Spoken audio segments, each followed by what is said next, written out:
Hello friends, welcome back to Kavya Loka. ಎಲ್ಲರೂ ಚೆನ್ನಾಗಿದ್ದೀರಾ ಅಂತ ಅನ್ಕೋತೀನಿ. ಹಾಗೆ ನಾವೆಲ್ಲರೂ ತುಂಬಾ ಚೆನ್ನಾಗಿದ್ದೀವಿ. ಸೊ ಇವತ್ತಿನ ವಿಡಿಯೋ ನಾನು ಸ್ವಲ್ಪ ಬೇಗನೆ ಶೂಟ್ ಮಾಡ್ತಾ ಇದ್ದೀನಿ. ಈ ಫೋಟೋ ನ್ಯೂಬೋರ್ನ್ ಫೋಟೋ ಶೂಟ್ ಮಾಡಿಸಿದ್ನಲ್ವಾ ಹನಿದು. ಸೊ ಅದ್ರ ಫ್ರೇಮ್ ಇದು ಮಾಡಿಸಿದ್ದೆ. ಅದನ್ನ ನೋಡ್ತಾ ಇರ್ತಾಳಲ್ವಾ ಯಾವಾಗಲೂ. ಸೊ ಹಾಗಾಗಿ ತಾತ ತಾತ ಅಂತಾನೆ ಇರ್ತಾಳೆ. Say hi, say hi, hi Chini. High five ಮಾಡು, ಹೈಫೈ. ನಾನು ಮಾತಾಡ್ತಾ ಇದ್ರೆ ಅಷ್ಟೇ ಅವಳು ನನಗೆ ಡಿಸ್ಟರ್ಬ್ ಮಾಡೋದು, ಇಲ್ಲ ಅಂದರೆ ಇಲ್ಲ, ಸೈಲೆಂಟಾಗಿರ್ತಾಳೆ. ಸೊ ಈ ವಿಡಿಯೋ ಸ್ವಲ್ಪ ಬೇಗನೆ ಶೂಟ್ ಮಾಡ್ತಾ ಇದ್ದೀನಿ ನಾನು. ಹರಿದು ಬರ್ಡೇ ಇದೆ. ಹಾಂ, ಕ್ಲಾಪ್ಸ್.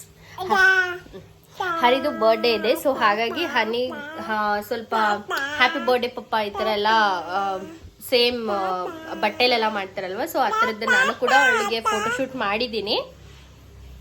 ಸೊ ರೆಡ್ ಕಲರ್ ಅಲ್ಲಿ ನಾನು ಫೋಟೋ ಶೂಟ್ ಮಾಡಿದ್ದೀನಿ. ಅವಳಿಗೆ ಕಾಸ್ಟ್ಯೂಮ್ ಕೂಡ ರೆಡ್ ಹಾಕಿದ್ದೀನಿ, ಹಾಗೆ ದುಪ್ಪಟ್ಟ ಕೂಡ ರೆಡ್ ಯೂಸ್ ಮಾಡ್ಬಿಟ್ಟು ಮಾಡಿದ್ದೀನಿ. ಸೊ ಅದ್ರದ್ದು ಸ್ವಲ್ಪ ಕ್ಲಿಪ್ಪಿಂಗ್ಸ್ ಇದೆ, ಅದನ್ನ ಜಾಸ್ತಿ ಏನಿಲ್ಲ, ಸ್ವಲ್ಪ ಇದೆ ಅಷ್ಟೇ ಅದ್ರ ಕ್ಲಿಪ್ಪಿಂಗ್ಸ್. ಸೊ ಅದನ್ನು ಕೂಡ ಯಾಕಂದ್ರೆ ಶೇರ್ ಮಾಡ್ತೀನಿ. ಯಾಕಂದ್ರೆ ಸೊ ಇವಳನ್ನೂ ಮೈಂಟೈನ್ ಮಾಡಿಕೊಂಡು ಈ ಕಡೆ ಬ್ಲಾಗ್ನೂ ಮಾಡೋದಕ್ಕೆ ಕಷ್ಟ ಆಗುತ್ತೆ. ಅವಳನ್ನ ಮಾತಾಡಿಸ್ತಾನೆ ಇರಬೇಕು ಆ್ಯಂಡ್ ನಾನು ಅಲ್ಲಿ ಫೋಟೋನೂ ತೆಗಿಬೇಕು, ಈ ಕಡೆ ವಿಡಿಯೋ ಮಾಡಬೇಕು. ಸೊ ಕಷ್ಟ ಆಗುತ್ತೆ. ಹಾಗಾಗಿ ಇರು ತೆಗ್ದ್ಬಿಡ್ತೀನಿ ನಾನು. ಸೊ ಹಾಗಾಗಿ ಏನ್ ಮಾಡ್ತೀನಿ ಅಂದ್ರೆ ಅವಳು ಫಸ್ಟ್ ಫೋಟೋ ಎಲ್ಲ ತೆಗೆದ್ಬಿಟ್ಟು ಅದಾದ್ಮೇಲೆ ಒಂದು 2 ನಿಮಿಷ ಇಲ್ಲ 1 ನಿಮಿಷ ಸೊ ಈ ತರ ನಾನು ವಿಡಿಯೋಸ್ನ ತಗೊಳ್ತೀನಿ ಅಷ್ಟೇನೆ. ಲಾಂಗ್ ವಿಡಿಯೋಸ್ ಎಲ್ಲ ನಾನು ಮುಂಚೆ ತರ ತಗೋತಿಲ್ಲ. ಯಾಕೆಂದ್ರೆ ಟ್ರೈಪಾಡ್ ಬೇರೆ ನಾನು ಬಿಟ್ಟು ಬಂದ್ಬಿಟ್ಟಿದ್ದೀನಿ ಊರಲ್ಲಿ, ನಾಮಕರಣಕ್ಕೆ ಹೋಗಿದ್ನಲ್ವ. ಸೊ ಅವಾಗ ಬಿಟ್ಟು ಬಂದಿದ್ದೀನಿ. ಹಿಂಗೆ ಅದಕ್ಕಾಗಿ ನನಗೆ ವಿಡಿಯೋ ಮಾಡೋದಕ್ಕೆ ಕಷ್ಟ ಆಗುತ್ತೆ. ಅದಕ್ಕೆ ಸ್ವಲ್ಪ ಒಂದು ನಿಮಿಷ ಅಷ್ಟು ವಿಡಿಯೋ ತಗೊಂಡಿದ್ದೀನಿ ಅಷ್ಟೇ. ಸೊ ಇನ್ನೊಂದು ಗಿಫ್ಟ್ ಏನಾದರೂ ಕೊಡೋಣ ಅಂತ ಅನ್ನಿಸ್ತು, ಬಟ್ ಏನು ಕೊಡಲಿ ಅಂತಾನೆ ಗೊತ್ತಾಗ್ತಿಲ್ಲ. ಸೊ ಹಾಗಾಗಿ ಹನಿದು ನಾವು ಅನ್ಕೊಂಡಿದ್ವಿ ನ್ಯೂ ಬೋರ್ನಲ್ಲೇ ಲೈಫ್ ಕ್ಯಾಸ್ಟಿಂಗ್ ಮಾಡಿಸೋಣ ಅಂತ ಹೇಳ್ಬಿಟ್ಟು ನಾವು ಪ್ಲಾನ್ ಮಾಡಿದ್ವಿ. ಬಟ್ ಆ ಟೈಮಲ್ಲಿ ಅರಿ ಯಾಕೋ ಬೇಡ ಅಂತ ಹೇಳಿದ ಚಿನಿಕ. ಸೊ ಹರಿ ಯಾಕೋ ಬೇಡ ಅಂತ ಹೇಳಿದ್ದ ಅವಾಗ, ಬೇಡ ಅಂತ ಅಂದ. ಬಟ್ ಅದಾದ್ಮೇಲೆ ಅವ್ನಿಗೆ ನಾಮಕರಣ ಆದ್ಮೇಲೆ ಲೈಫ್ ಕಾಸ್ಟಿಂಗ್ ಮಾಡ್ಸೋಣ ಚೆನ್ನಾಗಿರುತ್ತಲ್ವಾ ಅಂತ ಹೇಳ್ದ. ಇವಾಗಂತೂ ಅವಳು ಅಷ್ಟೆಲ್ಲ ಸಪೋರ್ಟ್ ಮಾಡಲ್ಲ, ಅದಕ್ಕಾಗಿ ಮಾಡಿಸೋ ರಿಸ್ಕ್ ಎಲ್ಲ ನಾವು ತಗೊಳಲ್ಲ ಇವಾಗ. ಹಿಂಗೆ ಏನಾದ್ರೂ ಒಂದು ತರಲೆ ಮಾಡ್ತಿರ್ತಾಳೆ. ಸೊ ಅದಕ್ಕೆ ನಾನೇನು ಅನ್ಕೊಂಡಿದ್ದೀನಿ ಗೊತ್ತಾ, ಅದ್ರದ್ದು ಒಂದು ಮೆಮೊರಿ ನಮಗೂ ಬೇಕು. ಯಾಕಂದ್ರೆ ಅವಳದು ಆ ಕೈ ಪುಟ್ಟು ಕೈನ ಪುಟ್ಟು ಕಾಲನ್ನ ಹಾಗೆ ಫ್ರೀಸ್ ಮಾಡ್ಬೇಕಲ್ವಾ. ಸೊ ಅದಕ್ಕೋಸ್ಕರ ನಾನು ಅನ್ಕೊಂಡಿದ್ದೀನಿ.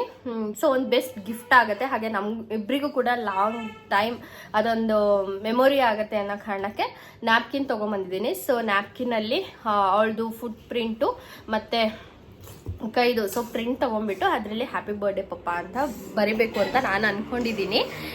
ಸೊ ಹೇಗಿದ್ರು ಅವಳು ನಾನು ಹೊರಗಡೆ ಕರ್ಕೊಂಡೋಗಿ ಲೈಫ್ ಕಾಸ್ಟಿಂಗ್ ಮಾಡಿಸ್ತೀನಿ ಅಂದರೆ ಇಂಪಾಸಿಬಲ್ ಅದು, ಅವಳು ಮಾಡಿಸ್ಕೊಳ್ಳಲ್ಲ. ಅವಳು ಇನ್ ಕೇಸ್ ಮಲಗಿದಾಳೆ ಅಂತ ಅಂದರೂ ಕೂಡ ಅವಳು ಯಾರಾದರೂ ಜಸ್ಟ್ ಅವಳು ಕೈನ ಟಚ್ ಮಾಡಿದ್ರೆ ಸಾಕು ಎದ್ಬಿಡ್ತಾಳೆ. ಸೊ ಅದಕ್ಕಾಗಿ ಬೇಡ ಅಂತ ಹೇಳಿ. ಸೊ ನನಗೂ ಕೂಡ ಅದು ತುಂಬ ಆಸೆ ಇತ್ತು ಮಾಡಿಸ್ಬೇಕಂತ, ಬಟ್ ಅದೊಂದು ಮಿಸ್ ಆಯಿತು. ಅದಕ್ಕಾಗಿ ಈ ಥರನಾದ್ರೂ ಬರ್ಡೇ ಗಿಫ್ಟ್ ಆಗುತ್ತೆ ನನಗೂ ಹರಿಗೂ. ಸೊ ಒಂದು ಬೆಸ್ಟ್ ಲೈಫ್ ಟೈಮ್ ಅವಳದು ಪುಟ್ಟಾಣಿ ಕೈ ಕಾಲುಗಳನ್ನ ಅಲ್ಲಿಗೆ ಫ್ರೀಸ್ ಮಾಡಿದಾಗತ್ತಲ್ವ. ಸೊ ಹಾಗಾಗಿ ಅದನ್ನ ಮಾಡೋಣ ನಾನೇ ಅಂತ ಹೇಳ್ಬಿಟ್ಟು ಅನ್ಕೊಂಡಿದ್ದೀನಿ. ತಾತ ತಾತ ಅಮ್ಮ ಹೇಳು, ಅಮ್ಮ. ಏನೋ ಅವಳು ಯಾವತ್ತೂ ಅಮ್ಮ ಅಂತ ಕರೆಯೋದೇ ಇಲ್ಲ, ಬರೀ ತಾತ ತಾತ ತಾತ ಅಷ್ಟೇ ಅಲ್ಲ. ಅಷ್ಟೇ ಅಲ್ವಾ ನಿಂಗೆ ಕರೆಯೋದು? ಬೇಡ ಅಮ್ಮ ನಿಂಗೆ ಕರೆಯಲ್ವಾ ನೀನು? ಹೇಳು. ಸಿಕ್ಕಾಪಟ್ಟೆ ತರಲೆ ಆಗ್ಬಿಟ್ಟಿದ್ದಾಳು ಗೊತ್ತಾ, ನಂಗಂತೂ ಹಿಡಿಯೋಕ್ಕೆ ಕಷ್ಟ ಆಗ್ಬಿಟ್ಟಿದೆ. ಪಪ್ಪಿ ಪಪ್ಪಿ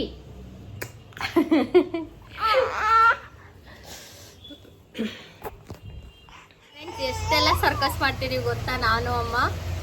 ಇಲ್ಲಿ ನೋಡಿ ಈ ಥರದ್ದು ಎಷ್ಟೊಂದು ವೇಸ್ಟ್ ಆಗಿದೆ. ಜೊತೆಲಿ ಅವಳು ಬಟ್ಟೆ ಮತ್ತೆ 2 ನ್ಯಾಪ್ಕಿನ್ನು. ಸೊ ಫೈನಲಿ ಇದೊಂದು ಶೀಟ್ ಉಳ್ಕೊಂಡಿದೆ ಅಷ್ಟೇ. ಏನು ಮಾಡಿದ್ರು ಬಿಡ್ತಾ ಇಲ್ಲ ಪ್ರಿಂಟ್ ತಗೊಳಕ್ಕೆ. ಸಿಕ್ಕಾಬಟ್ಟೆ ಟ್ರೈ ಮಾಡ್ತಾ ಇದೀನಿ. ಮಲ್ಕೊಂಡಾಗ ಕೂಡ ಟ್ರೈ ಮಾಡಿದೆ, ಮಲ್ಕೊಂಡಾಗ ಈ ತರ ಚೂರು ಬಂತಷ್ಟೇ.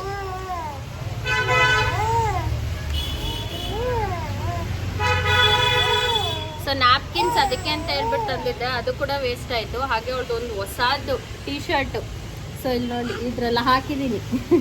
ಸೊ ನೆನೆಸಿದ್ದೀನಿ, ಅದು ಒಂದು ವೇಸ್ಟ್ ಆಯಿತು. ಎಷ್ಟೊಂದು ಶೀಟ್ ವೇಸ್ಟ್ ಆಯಿತು.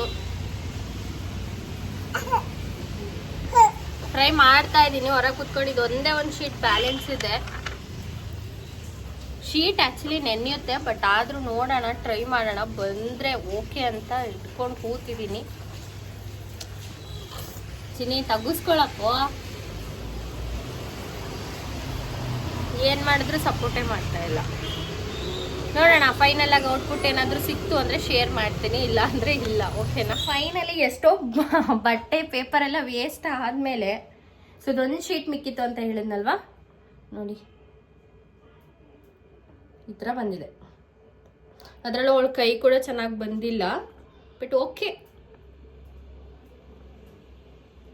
ಒಂದು ಡ್ರೀಮ್ ಇತ್ತು ಮಾಡಿಸ್ಬೇಕು ಅವಳದು ಲೈಫ್ ಕ್ಯಾಸ್ಟಿಂಗ್ ಅಂತ, ಬಟ್ ಅದಾಗಲಿಲ್ವಲ್ಲ. ಸೊ ಹಾಗಾಗಿ ಅಟ್ಲೀಸ್ಟ್ ಬಟ್ ಇದೇನು ಅಷ್ಟು ದಿನ ಬರುತ್ತೋ ಇಲ್ಲೋ ಗೊತ್ತಿಲ್ಲ, ಆದರೆ ನಾನು ವಿಚಾರಿಸ್ತೀನಿ ಅವಳು ಮಲ್ಕೊಂಡಾಗ ಏನಾದರೂ ಟ್ರೈ ಮಾಡ್ಬೋದಾ ನೋಡೋಣ. ಇನ್ ಕೇಸ್ ಓಕೆ ಮನೆಗೆ ಬಂದುಬಿಟ್ಟು ಮಾಡಿಕೊಡ್ತೀವಿ ಅಂತ ಅಂದರೆ ಮಾಡಿಸ್ತೀನಿ. ಯಾಕಂದರೆ ನನಗೆ ಆಸೆ ಇದೆ, ಅದು ಅವಳದು ಪುಟಾಣಿ ಕಾಲು ಕೈಗಳನ್ನ ಹಾಗೆ ಇಡಬೇಕು ಅನ್ನೋದು ನಂಗೆ ತುಂಬ ಆಸೆ ಇದೆ. But I will try. So ಇದು ಸೆಕೆಂಡ್ ಗಿಫ್ಟ್ ಹರಿಗೆ ಅಂತ ಹೇಳ್ಬಿಟ್ಟು ಮಾಡ್ತಾ ಇದ್ದೀನಿ. ಅವ್ನು ತುಂಬಾ ಖುಷಿ ಪಡ್ತಾನೆ. ಆ್ಯಕ್ಚುಲಿ ತುಂಬ ಕಾಸ್ಟ್ಲಿ ಗಿಫ್ಟ್ ಎಲ್ಲ ಕೊಟ್ಟರೆ ಅವ್ನಿಗಷ್ಟು ಖುಷಿ ಆಗೋದಿಲ್ಲ. ಈ ಥರ ಮನಸ್ಸಿಗೆ ಹತ್ತಿರ ಆಗುವಂಥ ಗಿಫ್ಟ್ ಕೊಟ್ಟರೆ ಅವ್ನು ತುಂಬಾ ಖುಷಿ ಪಡ್ತಾನೆ. ಅದಕ್ಕಾಗಿ ನಾನು ಪಾಪುದು ಕೈ ಕಾಲುಗಳನ್ನೆಲ್ಲ ಪ್ರಿಂಟ್ ತೊಗೊಂಡಿದ್ದೀನಿ, ಅದನ್ನು ಕೂಡ ಫ್ರೇಮ್ ಹಾಕಿಸ್ತೀನಿ. ಆ್ಯಂಡ್ ಇದು ಬಂದುಬಿಟ್ಟು ಹ್ಯಾಪಿ ಬರ್ಡೇ ಪಪ್ಪ ಅನ್ನೋದು ಒಂದು ಫೋಟೋಶೂಟ್ ಮಾಡ್ತಾ ಇದ್ದೀನಿ. ಇದು ಕೂಡ ಚೆನ್ನಾಗಿ ಬಂತು, ಬಟ್ ತುಂಬ ಅಂದರೆ ತುಂಬ ಯಾವ ಥರ ನಾನು ಅವಳದು ಕಾಲದೆಲ್ಲ ಪ್ರಿಂಟ್ ತೊಗೊಬೇಕಾದ್ರೆ ಹಿಂಸೆ ಮಾಡಿದ್ಲು ಅದೇ ಥರನೇ ಆಯಿತು. ತುಂಬ ಕಷ್ಟ ಆಯಿತು. ಹಾಫ್ ಡೇ ಫುಲ್ ಸ್ಪೆಂಡ್ ಮಾಡಿದ್ದೀನಿ ನಾನು. ಸೊ ಇದೆಲ್ಲ ಮುಗಿಸಾದ್ಮೇಲೆ ಅವಳಿಗೂ ಕೂಡ ಮಧ್ಯಾಹ್ನ ತಿನ್ನೋದಕ್ಕೆ ಅಂತ ಹೇಳಿಬಿಟ್ಟು ಸೊ ಊಟ ರೆಡಿ ಮಾಡ್ತಾಯಿದ್ದೆ. ಅವಳಿಗೆ ಅಕ್ಕಿ ಮತ್ತು ತೊಗರಿಬೇಳೆ ಹೆಸರು ಬೇಳೆನ ಹಾಕಿ ಮಾಡ್ತಾಯಿದ್ದೀನಿ. ಸೊ ಇದನ್ನೆಲ್ಲ ಚೆನ್ನಾಗಿ ಒಂದು 5-6 ಸಲ ತೊಳ್ಕೊಂಡು ಆದಮೇಲೆ ಸ್ವಲ್ಪ ಅವಳಿಗೆ ಕ್ಯಾರೆಟು ಬೀನ್ಸು ಮನೆಯಲ್ಲಿ ಇರೋ ತರಕಾರಿಲೇ ಮಾಡ್ತಾಯಿದ್ದೀನಿ. ಇನ್ನು ಕೆಲವೊಂದಷ್ಟು ತರಕಾರಿ ಮತ್ತು ಸೊಪ್ಪುಗಳನ್ನ ಹಾಕ್ತೀನಿ, ಬಟ್ ಇರೋದ್ರಲ್ಲಿ ಮಾಡ್ತಾಯಿದ್ದೀನಿ. ಹಾಗೆ ಒಂದು ಏಲಕ್ಕಿ ಹಾಕ್ತಾಯಿದ್ದೀನಿ, ಸ್ವಲ್ಪ ಜೀರಿಗೆ ಮತ್ತು ಒಂದು ಚೂರು ಉಪ್ಪು ಹಾಕ್ತಾಯಿದ್ದೀನಿ ಅಷ್ಟೇ. ಸೊ ಏಲಕ್ಕಿನೆಲ್ಲ ಹಾಕಿರೋದನ್ನು ತೆಗೆದ್ಬಿಡ್ತೀನಿ, ಏಲಕ್ಕಿ ಒಂದು ತೆಗೆದ್ಬಿಡ್ತೀನಿ ಅಷ್ಟೇ. ಜಸ್ಟ್ ಇದೆಲ್ಲ ಹಾಕೋದ್ರಿಂದ ಅವ್ರಿಗೆ ಸ್ವಲ್ಪ ಡೈಜೆಷನ್ ಚೆನ್ನಾಗಾಗತ್ತೆ ಅಂತ ಹೇಳ್ಬಿಟ್ಟು ಹಾಕ್ತೀನಿ ಅಷ್ಟೇ. ಸೊ ಈ ಥರ ಚೆನ್ನಾಗಿ ಒಂದು 4-5 ವಿಜಿಲ್ ಇಲ್ಲ 6-7 ವಿಜಿಲ್ನ ಕೂಗಿಸ್ಕೊಂಡ್ರೆ ಮಾತ್ರ ಮಕ್ಕಳಿಗೆ ತಿನ್ಸೋದಕ್ಕೆ ಈಸಿ ಆಗುತ್ತೆ. ಸೊ ಈ ಸ್ಪೂನು ತುಂಬಾ ಚೆನ್ನಾಗಿದೆ. ನಾನು ತರಿಸ್ಬಿಟ್ಟು ಆಲ್ಮೋಸ್ಟ್ ಒಂದು 3 ಮಂತ್ಸ್ ಆಯಿತು. ಸಿಕ್ಕಾಬಡೆ ಚೆನ್ನಾಗಿದೆ, ಫ್ಲೆಕ್ಸಿಬಲ್ ಇದೆ, ಮಕ್ಕಳಿಗಂತೂ ಸಾಫ್ಟಾಗಿ ಚೆನ್ನಾಗಿರುತ್ತೆ. ಸೊ ಈ ಥರ ಎಲ್ಲ ಚೆನ್ನಾಗಿ ಬೆಂದ ಆದಮೇಲೆ ನಾನು ಮಿಕ್ಸಿಗೆ ಹಾಕೋತೀನಿ. ಹಾಗೆ ತಿನ್ಸಿದ್ರೆ ಅವಳಿಗೆ ವಾಮಿಟ್ ಮಾಡ್ಕೊಳ್ಳೋ ಥರ ಮಾಡ್ತಾಳೆ. ಸೊ ಅದಕ್ಕಾಗಿ ಮಿಕ್ಸಿಗೆ ಹಾಕೋತೀನಿ. ಚೆನ್ನಾಗಿ ಪೇಸ್ಟ್ ಆಗಬೇಕು ಅದು. ಸೊ ಪೇಸ್ಟ್ ಎಲ್ಲ ಆದಮೇಲೆ ಈ ಥರ ಒಂದು ಸ್ವಲ್ಪ ಅವಳಿಗೆ ತುಪ್ಪ ಹಾಕ್ಬಿಟ್ಟು ತಿನ್ನಿಸ್ತೀನಿ. ತುಂಬ ಅಂದರೆ ತುಂಬ ಇಷ್ಟಪಟ್ಟು ತಿಂತಾಳು ಅವಳು. ಸೊ ಈ ಥರ ವೆರೈಟಿ ಮಧ್ಯಾಹ್ನ ಟೈಮ್ ಮಾತ್ರ ನಾನು ಅವಳಿಗೆ ಕೊಡ್ತೀನಿ. ಬೆಳಗ್ಗೆ ರಾತ್ರಿ ಎಲ್ಲ ಬಂದುಬಿಟ್ಟು ನಾನು ರಾಗಿ ಸರಿನೇ ಕೊಡೋದು, ಅದು ಬಿಟ್ಟು ಬೇರೆ ಏನೂ ಕೊಡ್ತಾ ಇಲ್ಲ ಸದ್ಯಕ್ಕೆ. ಸೊ ಮಧ್ಯಾಹ್ನ ಮಾತ್ರ ವೆರೈಟಿ ಟ್ರೈ ಮಾಡ್ತಾಯಿದ್ದೀನಿ. ಫ್ರೆಂಡ್ಸ್ ಹಾಗೆ ಹನಿಗೆ ತಿನ್ನಿಸ್ಕೊಂಡು ವ್ಲಾಗ್ನ ಎಂಡ್ ಮಾಡೋದನ್ನೇ ಮರ್ತ್ಬಿಟ್ಟಿದ್ದೀನಿ ನಾನು. ಸೊ ಅವಳನ್ನ ಆಟ ಆಡಿಸ್ಕೊಂಡು ತಿನ್ನಿಸೋದ್ರಲ್ಲೇ ಬ್ಯುಸಿ ಆಗಿಬಿಟ್ಟು ಎಂಡ್ ಮಾಡೋದು ಮರ್ತ್ಬಿಟ್ಟಿದೆ, ಅದಕ್ಕಾಗಿ ನೆನಪಾಯಿತು. ಸೊ ಇದು ನೆಕ್ಸ್ಟ್ ಡೇ ನಾನು ಶೂಟ್ ಮಾಡ್ತಾ ಇದ್ದೀನಿ. ಹನಿಗೆ ಡ್ರೈ ಫ್ರೂಟ್ಸ್ ಪೌಡರ್ ಖಾಲಿ ಆಗಿಬಿಟ್ಟಿತ್ತು, ಸೊ ಅದನ್ನು ಕೂಡ ಮಾಡ್ಕೊಳ್ಳೋಣ ಅಂತ ಹೇಳಿ ಅವಳನ್ನು ಕೂಡ ಜೊತೆಲೇ ಕೂರಿಸ್ಕೊಂಡಿದ್ದೀನಿ. ಸಿಕ್ಕಾಬಟ್ಟೆ ತರಲೆ ಆಗಿಬಿಟ್ಟಿದ್ದಾಳೆ, ನಾನು ಎಲ್ಲಿರ್ತೀನೋ ಅಲ್ಲೇ ಇರಬೇಕು. ಸೊ ಹಾಗಾಗಿ ನಾನೇನಾದರೂ ಇನ್ ಕೇಸ್ ಈ ಥರ ಏನಾದರೂ ಅವಳಿಗೆ ರೆಡಿ ಮಾಡ್ಕೋತಾ ಇರ್ತೀನಿ. ಸೊ ಆ ಟೈಮಲ್ಲಿ ಕೂಡ ಅವಳನ್ನ ಕಿಚನಲ್ಲೇ ಕೂರಿಸ್ಕೊಂಡು ಮಾಡ್ಕೋಬೇಕು. ಹಾಗೆ ನಾನು ಬಾದಾಮಿ, ಗೋಡಂಬಿ ಮತ್ತು ಪಿಸ್ತಾ, ವಾಲ್ನಟ್ ಇಷ್ಟೇ ತೊಗೊಂಬಂದಿರೋದು. ಸೀಡ್ಸ್ ಎಲ್ಲ ತೊಗೊಂಬರೋಣ ಅಂದ್ಕೊಂಡೆ, ಬಟ್ ಬೇಡ, ಇವಾಗಲೇ ಅವಳಿಗೆ ಹೀಟ್ ಆಗುತ್ತೆ. ಆಲ್ರೆಡಿ ಅವಳಿಗೆ ಸ್ವಲ್ಪ ಬಾಡಿ ಹೀಟ್ ಇದೆ ಅವಳದು. ಸೊ ಅದ್ರ ಜೊತೆ ಇನ್ನೂ ಸೀಡ್ಸ್ ಬೇರೆದೆಲ್ಲ ಆ್ಯಡ್ ಮಾಡಿಬಿಟ್ರೆ ಇನ್ನೂ ಓವರ್ ಹೀಟ್ ಆಗುತ್ತೆ ಅನ್ನೋ ಕಾರಣಕ್ಕೆ ಸದ್ಯಕ್ಕೆ ಇಷ್ಟು ತೊಗೊಂಬಂದಿದ್ದೀನಿ ಅಷ್ಟೇ. ಹಾಗೆ ಒಂದೊಂದು ಸ್ವಲ್ಪನೇ ಆ್ಯಡ್ ಮಾಡ್ಕೊಂಡು ಹೋಗ್ತೀನಿ. ಕೆಲವೊಂದು ಸೀಡ್ಸ್ನ, ಮಕ್ಕನ ಎಲ್ಲನೂ ಸ್ವಲ್ಪ ಆ್ಯಡ್ ಮಾಡ್ಕೊಂಡು ಹೋಗ್ತೀನಿ ಇನ್ನು ಮುಂದೆ ಅವಳಿಗೆ ತಿನ್ನಿಸ್ಬೇಕಾದ್ರೆ. ಸೊ ಇವಾಗ ಸದ್ಯಕ್ಕೆ ಇಷ್ಟು 100 ಗ್ರಾಮ್ ಅಷ್ಟು ತೊಗೊಂಬಂದಿದ್ದೀನಿ. ತಂದಿದ್ದೀನಿ, 100 ಗ್ರಾಮ್ ತಂದಿದ್ದೀನಿ.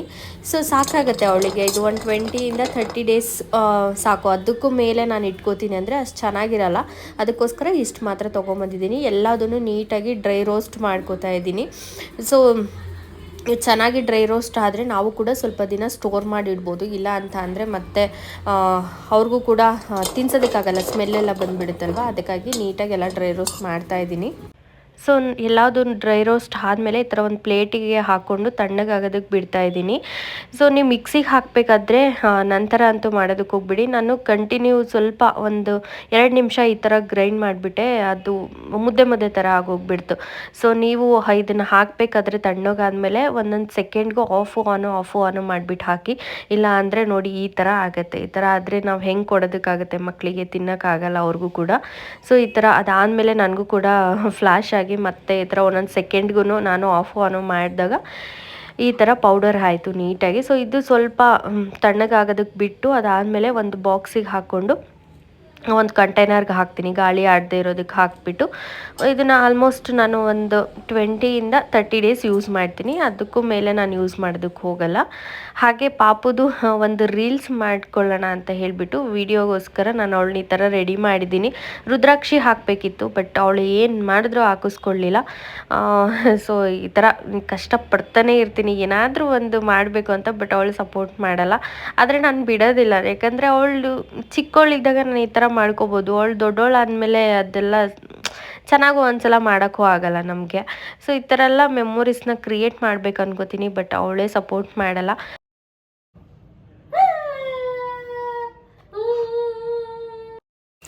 ಸೊ ನಾನು ಇವಳನ್ನ ಈ ಥರ ಏನಕ್ಕೆ ರೆಡಿ ಮಾಡಿದ್ದೀನಿ ಅಂದರೆ, ದೊಡ್ಡವರೆಲ್ಲ ಜಾಣರಲ್ಲ, ಚಿಕ್ಕವರೆಲ್ಲ ಕೋಣರಲ್ಲ ಅಂತ ಒಂದು ಸಾಂಗ್ ಇದೆ ನೋಡಿ. ಸೊ ಅದ್ರದ್ದು ಒಂದು ರೀಲ್ಸ್ ಮಾಡ್ಕೊಳ್ಳೋಣ ಅಂತ ಹೇಳ್ಬಿಟ್ಟು ಈ ಥರ ರೆಡಿ ಮಾಡಿದ್ದೀನಿ. ಏನು ಮಾಡಿದ್ರು ರುದ್ರಾಕ್ಷಿನೇ ಹಾಕಿಸ್ಕೊಳ್ಳಿಲ್ಲ ಅವಳು.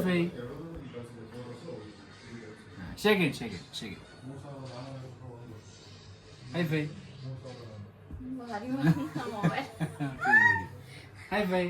ಮಾಡು ಪಪ್ಪಗೆ.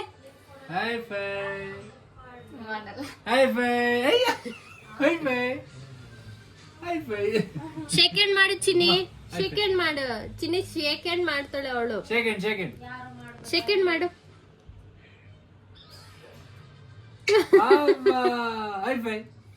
ನೀಟಾಗಿ ಹೇಳು. ಅಲ್ಲಿಗೆ ಅವನಿಗೆ ವಿಡಿಯೋ ಅಂದ್ರೆ ಸಖತ್ ಇಷ್ಟ. ಇವಾಗ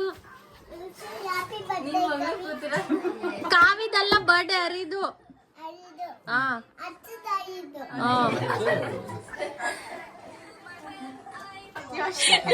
ಶಾಕ್ ಆಗ್ತೀಯ, ಶೇಕ್ ಆಗ್ತೀಯ ಗೊತ್ತಿಲ್ಲ.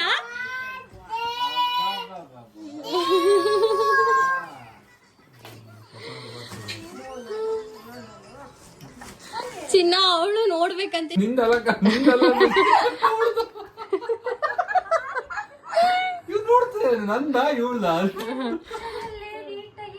ಕ್ಲೋಸ್ ಆಗತ್ತೆ. ಅದು ಚೆನ್ನಾಗಿದ್ಯಾ? ಇಷ್ಟ ಆಯ್ತಾ?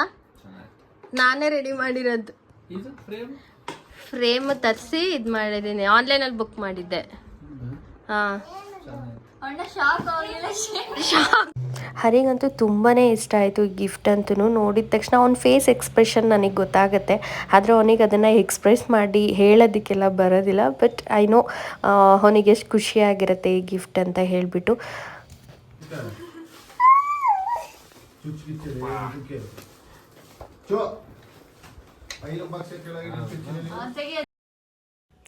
ಸೊ ಇದೊಂದು ಫೋಟೋಶೂಟ್ ಮಾಡಿದ್ದು, ಹಾಗೆ ಪ್ರಿಂಟ್ ತೊಗೊಂಡಿದ್ನಲ್ವ ಪಾಪದ ಕಾಲ್ದು, ಅದೊಂದು ತುಂಬಾ ಖುಷಿ ಆಯಿತು ನನಗಂತೂ. ಆ ಗಿಫ್ಟ್ನ ಅವನಿಗೆ ಕೊಟ್ಟಿದ್ದು, ಯಾಕಂದರೆ ಅವನಿಗೆ ಸಿಕ್ಕಾಪಟ್ಟೆ ಇಷ್ಟ ಈ ಥರದ ಗಿಫ್ಟ್ಗಳನ್ನ ಕೊಟ್ಟರೆ ಅವನಿಗೆ. ಹಾಗೆ ಒಂದು ಜಾಕೆಟ್ ಕೂಡ ಕೊಡ್ಸಿದ್ದೀನಿ, ಅದನ್ನು ಶೇರೇ ಮಾಡೋದು ಮರ್ತ್ಬಿಟ್ಟಿದ್ದೀನಿ ನಾನು ಇದರಲ್ಲಿ. ಸೊ ಈ 3 ಗಿಫ್ಟ್ ಅವನಿಗೆ ಬರ್ಡೇಗೆ ಅಂತ ಕೊಟ್ಟಿದ್ದು. ಫ್ರೆಂಡ್ಸ್, ಹರಿ ಬರ್ತ್ಡೇ ದಿನ ಎಲ್ಲಾದರೂ ಹೊರಗಡೆ ಹೋಗ್ಬಿಟ್ಟು ಬರೋಣ ಅಂತ ಅಂದ್ಕೊಂಡ್ವಿ. ಹಾಗೆ ನಾವೆಲ್ಲರೂ ತುಂಬ ದಿನದಿಂದ ಅನ್ಕೋತಿದ್ವಿ ಈಶಾ ಫೌಂಡೇಶನ್ಗೆ ಹೋಗಿ ಬರೋಣ ಅಂತ ಹೇಳಿ. ಬಟ್ ಹೋಗೋದಕ್ಕಾಗಲಿಲ್ಲ, ಯಾಕಂದರೆ ಪಾಪು ಸ್ವಲ್ಪ ಲಾಂಗ್ ಎಲ್ಲ ಜರ್ನಿ ಮಾಡಿದ್ರೆ ಅಷ್ಟು ಸಪೋರ್ಟ್ ಮಾಡಲ್ಲ ಅನ್ನೋದಕ್ಕಿಂತ ಮೇಯ್ನ್ ಅವಳಿಗೆ ಫ್ರೀ ಆಗಿರಬೇಕು. ಮನೇಲಿ ಯಾವ ಥರ ಫ್ರೀ ಆಗಿರ್ತಾಳೋ ಅದೇ ಥರ ಅವಳಿಗೆ ಕಾರಲ್ಲಿ ಕೂಡ ಫ್ರೀ ಆಗಿರಬೇಕು. ಸ್ವಲ್ಪ ಅವಳಿಗೆ ಇಕ್ಕಟ್ಟಾದ್ರೂ ಅವಳು ಇರಿಟೇಟ್ ಆಗೋದಕ್ಕೆ ಸ್ಟಾರ್ಟ್ ಆಗಿಬಿಡ್ತಾಳೆ. ಸೊ ಇವತ್ತು ಕೂಡ ಅದೇ ಥರ ಆಯಿತು ನನಗೆ ಕಾರಲ್ಲಿ. ಯಾಕೆ ಅಂತ ಅಂದರೆ ಫ್ರಂಟು ಪಾಪುಗೆ ಡಿಸ್ಟರ್ಬ್ ಆಗುತ್ತೆ ಅಂತಲೇ ಅಕ್ಕ ಮತ್ತು ನಮ್ಮೋಟಿ ಎಲ್ಲರೂ ಅಚ್ಚು ಎಲ್ಲ ಮುಂದೆ ಕೂತ್ಕೊಂಡ್ರು. ಅಮ್ಮ ನಾನು ಹರಿ ಹಿಂದೆನೇ ಕೂತ್ಕೊಂಡ್ವಿ, ಅವಳಿಗೆ ಕಂಫರ್ಟಬಲ್ ಇರಲಿಲ್ಲ ಅಂದರೆ ಅವಳು ಡಿಸ್ಟರ್ಬ್ ಆಗಿ ಹಠ ಮಾಡ್ತಾಳೆ ಅಂತ. ಬಟ್ ಎಷ್ಟು ಫ್ರೀಯಾಗಿತ್ತು ಗೊತ್ತಾ ಹಿಂದೆ, ಆದರೂ ಕೂಡ ಅವಳಿಗೆ ಅದು ಸೆಟ್ಟೇ ಆಗಲಿಲ್ಲ, ಅಳೋದಕ್ಕೆಲ್ಲ ಸ್ಟಾರ್ಟ್ ಮಾಡಿಬಿಟ್ಲು. ಹಂಗಂದ್ರು ನಮ್ಮಮ್ಮ ಫುಲ್ ಮುಂದೆನೇ ಕೂತ್ಕೊಂಡ್ಬಿಟ್ರು, ಇಲ್ಲ ಅವಳು ಮಲ್ಕೊಂಬಿಡ್ಲಿ ಆರಾಮಾಗಿ, ಅಳೋದು ನೋಡೋಕ್ಕಾಗಲ್ಲ ಅಂತ ಹೇಳಿ. ಸೊ ಈ ಥರ ಹೊರ್ಗಡೆ ಹಿಂಗೆ ಹೋಗ್ತೀವಿ ಅಂತ ಅಂದರೆ ಹಿಂಗೆ ಕಷ್ಟ ಆಗಿಬಿಡತ್ತೆ. ಅವಳನ್ನ ಕರ್ಕೊಂಡು ಲಾಂಗ್ ಅಂತೂ ನಮಗೆ ಹೋಗೋದಕ್ಕೆ ತುಂಬಾ ಕಷ್ಟ ಅನಿಸುತ್ತೆ. ಯಾಕಂದರೆ ಎಷ್ಟೇ ಫ್ರೀಯಾಗಿದ್ರೂ ಅವಳಿಗೆ ಗೊತ್ತಿಲ್ಲ, ಮನೇಲಿರೋ ಅಷ್ಟು ಕಂಫರ್ಟಬಲ್ ಇರಲ್ವಲ್ಲ. ಸೊ ಹಾಗಾಗಿ ಅವಳು ಕೂಡ ಇರಿಟೇಟ್ ಆಗ್ತಾಳೆ. ಆದರೆ ಎಷ್ಟು ಅವಳು ನನಗೆ ಕಾರಲ್ಲಿ ಹೋಗ್ಬೇಕಾದ್ರೆ ಹಿಂಸೆ ಮಾಡಿದ್ಲು, ನನಗಂತೂ ಅಳುನೇ ಬಂದುಬಿಡ್ತು, ಯಾಕಾದರೂ ಬಂದೋ ಅನ್ನೋ ಅಷ್ಟಾಗ್ಬಿಡ್ತು. ಬಟ್ ಅಲ್ಲಿ ಹೋದ್ಮೇಲೆ ಸೀರಿಯಸ್ಲಿ ಎಲ್ಲ ನೋವು ಮರ್ತೋಯ್ತು ಗೊತ್ತಾ, ಅಷ್ಟು ಖುಷಿಯಾಗಿದ್ಲು ಅವಳು ಕೂಡ. ಹಾಗೆ ನಮಗಂತೂ ಮನಸ್ಸಿಗೆ ಎಷ್ಟು ನೆಮ್ಮದಿ ಆಯಿತು ಗೊತ್ತಾ, ತುಂಬ ಅಂದರೆ ತುಂಬ ಚೆನ್ನಾಗಿದೆ. ಸೊ ನಮ್ಮೆಲ್ರಿಗೂ ಅಷ್ಟೇ ಸಿಕ್ಕಾಪಟ್ಟೆ ಇಷ್ಟ ಆಯಿತು. ನನಗಂತೂ ಹನಿ ಎಷ್ಟು ಖುಷಿಯಾಗಿದ್ಲು ಗೊತ್ತಾ, ನಂಗೆ ನೋಡೋದಕ್ಕೆ ಒಂದು ಖುಷಿ ಅನಿಸ್ತು. ಯಾಕಂದರೆ ಕಾರಲ್ಲಿ ತುಂಬ ಹತ್ತು ಮಲ್ಕೊಂಬಿಟ್ಲು. ನಾನು ಯಾವಾಗಲೂ ಹೇಳ್ತಾ ಇರ್ತೀನಿ ಅವಳು ಎಲ್ಲಾದರೂ ಹೋದರೆ ಜಾಸ್ತಿ ಅಳ್ತಾಳೆ ಅಂತ. ಬಟ್ ನನಗೂ ಗೊತ್ತಿಲ್ಲ, ಯಾಕಂದರೆ ನಾನು ನೋಡಿರೋ ಮಕ್ಕಳಲ್ಲಿ ನನ್ನ ಅಕ್ಕನ ಮಗ ಆಗಿರ್ಬೋದು, ಇನ್ನು ನನ್ನ ಅಕ್ಕನ ಮಕ್ಕಳು, ನನ್ನ ಕಸಿನ್ ಮಕ್ಕಳೆಲ್ಲ ನಾನು ನೋಡಿದ್ದೀನಿ ಆ್ಯಂಡ್ ಅವ್ರನ್ನ ನಾನು ಸಾಕಿದ್ದೀನಿ ಕೂಡ. ಬಟ್ ನನ್ನ ಮಗಳಷ್ಟು ಡಿಫ್ರೆಂಟ್ ಅವ್ರು ಯಾರೂ ಇಲ್ಲ, ಎಲ್ಲರ ಜೊತೆ ಮಿಂಗಲ್ ಆಗ್ತಾಯಿದ್ರು. ಆ್ಯಂಡ್ ಅವರು ಎಲ್ಲೋದ್ರೂ ಡಿಸ್ಟರ್ಬ್ ಆಗೋದು ಈ ಥರ ಎಲ್ಲ ಏನೂ ಮಾಡಿಲ್ಲ. ಬಟ್ ಇವಳು ತುಂಬಾ ಡಿಫ್ರೆಂಟ್ ಇದ್ದಾಳೆ, ಹೊರಗಡೆ ಹೋಗೋ ಹಾಗಿಲ್ಲ, ಅವಳಿಗೆ ಕಂಫರ್ಟಬಲ್ ಇರಬೇಕು. ಇನ್ ಕೇಸ್ ಹೋದ್ರೂ ಅವಳನ್ನ ಯಾರೂ ಮಾತಾಡಿಸೋ ಹಾಗಿಲ್ಲ, ಇಲ್ಲ ಅಂದರೆ ಈ ಥರ ತಣ್ಣ ಗಾಳಿ ಇರಬೇಕು, ಯಾರೂ ಇರಬಾರ್ದು. ಸೊ ಆ ಥರ ಲೈಕ್ ಮಾಡ್ತಾಳೆ ಅವಳು. ತುಂಬಾ ಡಿಫ್ರೆಂಟ್ ಇದ್ದಾಳೆ ನನ್ನ ಮಗಳಂತೂ. ಸೊ ಇಲ್ಲಿ ಹೋಗಬೇಕಾದ್ರೇ ನಾವು ಈಶಾ ಫೌಂಡೇಶನ್ ಹತ್ರ ಹೋಗಬೇಕಾದ್ರೇ ಎಂಟ್ರೆನ್ಸಲ್ಲಿ ಎಷ್ಟು ಫ್ರೀಯಾಗಿತ್ತು, ನೇಚರ್ ಅಂತೂ ಸಕ್ಕತ್ತಾಗಿತ್ತು. ಅದಕ್ಕಾಗಿ ನಾನು ಕೇಕ್ ಕೂಡ ಕಟ್ ಮಾಡಿಸಿರ್ಲಿಲ್ಲ ಹರಿದು. ಸೊ ಇಲ್ಲೇ ಕಟ್ ಮಾಡಿಬಿಡೋಣ, ತುಂಬ ಚೆನ್ನಾಗಿದೆ ಅಂತ ಹೇಳಿ. ಹಾಗೆ ಪಾಪು ಕೂಡ ನಾನು ಇನ್ನೂ ಸೆರೆಲ್ಯಾಕ್ ತೊಗೊಂಡೋಗಿದ್ದೆ, ಏನೂ ತಿನ್ನಿಸಿರ್ಲಿಲ್ಲ ಅವಳಿಗೆ. ಸೊ ಸೆರೆಲ್ಯಾಕ್ ತೊಗೊಂಡೋಗಿದ್ದೆ. ಈ ಥರ ಎಲ್ಲ ಹೊರಗಡೆ ಹೋದಾಗ ನಾನು ಅವಳಿಗೆ ಸೆರೆಲ್ಯಾಕ್ನ ತೊಗೊಂಡು ಹೋಗ್ತೀನಿ, ಯಾಕಂದರೆ ಅವಳು ಇಷ್ಟಪಟ್ಟು ತಿಂತಾಳೆ, ಏನೂ ಕಾಟ ಮಾಡೋದಿಲ್ಲ. ಅದಕ್ಕೋಸ್ಕರ ಅದನ್ನೇ ತೊಗೊಂಡೋಗೋದು ನಾನು. ಸೊ ಅವಳಿಗೆ ತಿನ್ನಿಸ್ಕೊಂಡು ಹಾಗೆ ನಾವಲ್ಲೇ ಕೇಕ್ ಕಟ್ ಮಾಡಿ ಸಿಂಪಲ್ಲಾಗೆ ಸೆಲೆಬ್ರೇಷನ್ನ ಮುಗಿಸ್ಕೊಂಡ್ವಿ. ಇವಾಗ ಹೋಗ್ತಾ ಇದ್ದೀವಿ. ಹೆವನ್ ಅಂತಲೇ ಹೇಳ್ಬೋದು ಗೊತ್ತಾ, ನೇಚರ್ ಅಂತೂ ಅಲ್ಟಿಮೇಟ್ ಆಗಿತ್ತು, ಸಿಕ್ಕಾಪಟ್ಟೆ ಚೆನ್ನಾಗಿತ್ತು ನೇಚರ್ ಅಂತೂ. ಮಳೆ ಬರ್ತಾಯಿತ್ತು, ಆ ಮಳೆಯಲ್ಲಿ ಹೇಳಬೇಕಂದ್ರೆ ಕಾರಲ್ಲಿ ಹೋಗೋದಕ್ಕಿಂತ ಬೈಕಲ್ಲಿ ಹೋದರೆ ಮಸ್ತಿರುತ್ತೆ. ಬಟ್ ಆ ಆಪ್ಷನ್ ಎಲ್ಲ ಇವಾಗ ಹೆಂಡಾಗ್ಬಿಟ್ಟಿದೆ, ಯಾಕಂದರೆ ಬೈಕಲ್ಲಿ ಹೋಗೋದಕ್ಕೆ ನಾವು ಓಕೆ, ನಾನು ಹರಿಯಿದ್ರೆ ಓಕೆ. ಬಟ್ ಇವಾಗ ಪಾಪು ಇದ್ದಾಳೆ, ಸೊ ಅವಳನ್ನ ಈ ಥರ ಎಲ್ಲ ಕರ್ಕೊಂಡು ಹೋಗೋದು ಚೆನ್ನಾಗಿರಲ್ಲ, ಅದಕ್ಕಾಗಿ ಕಾರಲ್ಲೇ ಹೋಗಬೇಕು. ಬಟ್ ಓಕೆ, ಕಾರಲ್ಲೂ ಓಕೆ. ಬಟ್ ನನಗಂತೂ ಬೈಕ್ ಅಂದರೆ ತುಂಬ ಇಷ್ಟ, ಬೈಕಲ್ಲಿ ಹೋಗಬೇಕು ಈ ಥರ ಮಳೆಯಲ್ಲಿ ಅಂದರೆ ಸಿಕ್ಕಾಪಟ್ಟೆ ಇಷ್ಟ ನನಗೆ. ಹಾಗೆ ಇನ್ನೂ ಅವಳಿಗೆ ಬಾಯಿ ಕೂಡ ನಾನು ತೊಳೆದಿರಲಿಲ್ಲ. ಸೊ ಹಾಗೆ ಕರ್ಕೊಂಡು ಬಂದ್ವಿ, ಇಲ್ಲಿ ತೊಳೆಯೋಣ ಅಂತ ಹೇಳ್ಬಿಟ್ಟು ಹಂಗೆ ಕರ್ಕೊಂಡು ಬಂದೆ. ಬಟ್ ಇಲ್ಲಿ ಬಂದಿದ್ದ ತಕ್ಷಣ ಇನ್ನೂ ಜೋರಾಯಿತು ಮಳೆ, ಸಿಕ್ಕಾಪಟ್ಟೆ ಜೋರಾಯಿತು. ಅದಾದಮೇಲೆ ಸ್ವಲ್ಪ ನಾವು ವೆಯ್ಟ್ ಮಾಡಿಬಿಟ್ಟು ಹೋದ್ವಿ. ಸ್ವರ್ಗ ಅಂತಲೇ ಹೇಳ್ಬೋದು ಗೊತ್ತಾ, ನಿಜ ನನಗಂತೂ ಸೀರಿಯಸ್ಲಿ ಅಲ್ಲೇ ಇರೋಣ ಅನ್ನೋ ಅಷ್ಟು ಖುಷಿ ಆಗ್ತಾಯಿತ್ತು. ಯಾಕಂದರೆ ಪಾಪು ಕೂಡ ಸುಮ್ಮನೆ ಇದ್ಲು, ಅದಕ್ಕೋಸ್ಕರ ಅಷ್ಟು ಖುಷಿ ಆಯಿತು. ಹಾಗೆ ಫೋಟೋಶೂಟ್ ಎಲ್ಲ ಮಾಡ್ಕೋತಾ ಇದ್ವಿ. ಅಚ್ಚು ಅಂತೂ ಅವ್ನು ಕೆಳಗೆ ಇಳಿತಾ ಇಲ್ಲ, ಯಾಕೆ ಅಂದರೆ ಅವನಿಗೆ ಸ್ವಲ್ಪ ಕೈ ಕಾಲು ಗಲೀಜಾಗೋ ಆಗಿಲ್ಲ. ಒಂಚೂರು ಏನಾದರೂ ನೀರಿತ್ತು ಅಂದರೆ ನೀರು ತಾಗಿದ್ರು ಕೂಡ ಅವನಿಗೆ ತೊಳೆದ್ಬಿಡ್ಬೇಕು ನೀಟಾಗಿ. ಸೊ ಅಷ್ಟು ಒಂಥರ ಕ್ಲೀನಾಗಿರೋ ಥರ ಆಡ್ತಾನೆ ಅವನು. ಸೊ ಅವ್ನಿಗೆ ಇಳಿತಾನೆ ಇಲ್ಲ. ಕೊನೆಗೆ ಒಂದು 2 ಅವರ್ಸ್ ಏನೋ ನಾವಲ್ಲಿ ಟೈಮ್ ಸ್ಪೆಂಡ್ ಮಾಡಿದ್ದು ಅನಿಸುತ್ತೆ. ಸೊ ಅಲ್ಲಿವರೆಗೂ ಅವನ್ನ ಎತ್ಕೊಂಡೇ ಇದ್ದಿದ್ದಾಯಿತು, ಅವ್ನು ಇಳಿಲಿಲ್ಲ ಕೆಳಗಡೆ. ಬಟ್ ನನ್ನ ಮಗಳು ಕೆಳಗೆ ಬಿಡು ಅಂತ ಹಠ ಮಾಡ್ತಾಯಿದ್ಲು. ಹಾಗೆ ಸ್ವಲ್ಪ ಹನಿ ಕೂಡ ಇತ್ತು, ಜಿನಿ ಬರ್ತಾಯಿತ್ತು ಮಳೆ. ಸೊ ಅವಳಿಗೆ ಅಂತ ಟೋಪಿ ಸ್ವೆಟರ್ ಎಲ್ಲ ತಗೊಂಬಂದೆ, ಬಟ್ ಏನೂ ಹಾಕಿಸ್ಕೊಳ್ಳಿಲ್ಲ. ಅವಳಿಗೆ ಖುಷಿ, ಮಳೆ ಬರ್ತಾಯಿದೆ ಅಂದರೆ ಅವಳಿಗೆ ಎಷ್ಟು ಖುಷಿಯಾಗಿರ್ತಾಳೆ ಗೊತ್ತಾ. ಸೊ ಮನೆ ಹತ್ರನೂ ಅಷ್ಟೇ, ಮಳೆ ಬರ್ತಾಯಿದ್ರೆ ಹೊರಗಡೆ ನಿಲ್ಸ್ಕೊಂಡ್ರೆ ಸಿಕ್ಕಾಪಟ್ಟೆ ಕಿರ್ಚಾಡೋದು, ನಗೋದು ಎಲ್ಲ ಮಾಡ್ತಿರ್ತಾಳೆ. ಸೊ ಏನೂ ಹಾಕಿಸ್ಕೊಳ್ಳಿಲ್ಲ. ನೀವೇ ನೋಡಿ ಅಚ್ಚು ಹೆಂಗೆ ಆಡ್ತಿದ್ದಾನೆ ಅಂತ. ಅವನಿಗೆ ಕೆಳಗೆ ಇಳಿತಾ ಇಲ್ಲ, ಏನು ಮಾಡಿದ್ರು ಎತ್ಕೊಳ್ಳೇಬೇಕಿತ್ತು. ನಾವು ಹೋಗಿದ್ದು ಎಷ್ಟೊತ್ತಿದ್ವೋ ಅಷ್ಟೋ ತನಕನೂ ಅವನ್ನ ಫುಲ್ ಎತ್ಕೊಂಡಿದ್ದೆ ಆಯಿತು ಪಾಪ, ಹಂಗೆ ಮಾಡಿಬಿಟ್ಟ ಅವನು. ಬಟ್ ನನ್ನ ಮಗಳಂತೂ ಸಿಕ್ಕಾಪಟ್ಟೆ ಖುಷಿಯಾಗಿದ್ಲು, ನನಗಂತೂ ಸಖತ್ ಖುಷಿ ಆಯಿತು ಗೊತ್ತಾ ಅವಳು ಹಂಗಿದ್ದಿದ್ದು ನೋಡಿ. ಹಾಗೆ ನಮ್ಗೆ ಅವತ್ತಿನ ದಿನ ಅಂತೂ ಒಂಥರ ಹೆಂಗೆ ಅನಿಸ್ತು ಅಂದರೆ, ಕಾರಲ್ಲಿ ಬರಬೇಕಾದ್ರೆ ಯಾಕಾದರೂ ಬಂದೋ ಅಂತ ಅನ್ನಿಸ್ತು. ಬಟ್ ಇಲ್ಲಿಗೆ ಬಂದಮೇಲೆ ಅಬ್ಬಾ ಇಂಥ ಪ್ಲೇಸ್ನ ಮಿಸ್ ಮಾಡ್ಕೊಂಡ್ವಾ ನಾವು ಇಷ್ಟು ದಿನ ಅಂತ ಅನ್ನಿಸ್ತು ಗೊತ್ತಾ. ಅಷ್ಟು ಹೆವನ್ ಅಂತ ಹೇಳ್ಬೋದು. ಬಟ್ ಸಮ್ಮರಲ್ಲೆಲ್ಲ ಇಷ್ಟೊಂದು ಖುಷಿಯಾಗಿರೋಕ್ಕೆ ನನಗನ್ಸುತ್ತೆ ಸಾಧ್ಯ ಇಲ್ಲ, ಯಾಕಂದರೆ ಅಲ್ಲಿ ಹೋದ್ರೂ ಅಂತ ಫೀಲ್ ಆಗಲ್ಲ ಬೇಸಿಗೆಲೆಲ್ಲ. ಬಟ್ ಈ ಸೀಸನ್ ಇದೆಯಲ್ಲ ಮಳೆಗಾಲ, ಸೊ ಇದು ಪರ್ಫೆಕ್ಟ್ ಟೈಮ್ ಅಂತ ಹೇಳ್ಬೋದು ಇಲ್ಲಿಗೆ ಬರೋದಕ್ಕೆ. ಸುತ್ತ ಕಾಡು ಥರ, ಸೊ ಮಧ್ಯದಲ್ಲಿ ಶಿವ ನೋಡೋದಕ್ಕೆ 2 ಕಣ್ಣು ಸಾಲದು ಅಂತ ಹೇಳ್ತಾರಲ್ಲ, ಅದೇ ಎಕ್ಸ್ಪೀರಿಯನ್ಸ್ ಆಯಿತು ನಮಗೂ ಕೂಡ. ಸೊ ಒಂದ್ಸಲ ನೀವು ಯಾರಾದರೂ ಬಂದಿಲ್ಲ ಅಂದರೆ ವಿಸಿಟ್ ಮಾಡಿ ಆಯಿತಾ. ನಾವು ಕೂಡ ಮಿಸ್ ಮಾಡ್ಕೋತಿದ್ವಿ ಈ ಒಂದು ಸ್ವರ್ಗನ. ಸೊ ನೀವು ಅಷ್ಟೇ ಮಿಸ್ ಮಾಡದೆ ಬನ್ನಿ, ವಿಸಿಟ್ ಮಾಡಿ, ತುಂಬ ಚೆನ್ನಾಗಿದೆ. ಸೊ ನಿಯರೆಸ್ಟೇ ಇದೆ ಬೆಂಗಳೂರು ತುಮಕೂರಿಗೆಲ್ಲ ಏನು, ಆ್ಯಂಡ್ ಹೈವೇ ಕೂಡ, ಸೊ ಆರಾಮಾಗಿ ಬರ್ಬೋದು. ಹಾಗೆ ಅಪ್ಪಾಜಿ ಕಾಲ್ ಮಾಡಿದ್ರು, ಪಾಪು ತಾತ ತಾತ ಅಂತ ಯಾಕೋ ನೆನ್ಪು ಮಾಡ್ಕೋತಾ ಇದ್ಲು. ಸೊ ಹಾಗಾಗಿ ಅಪ್ಪಾಜಿ ಕಾಲ್ ಮಾಡಿ ಮಾತಾಡಿಸಿದ್ವಿ. ಬರ್ತಾ ಚಳಿ ಸಿಕ್ಕಾಬಟ್ಟೆ, ಸೊ ಜೋಳ ತಿನ್ಕೊಂಡು ಬಂದ್ವಿ. Thank you for watching.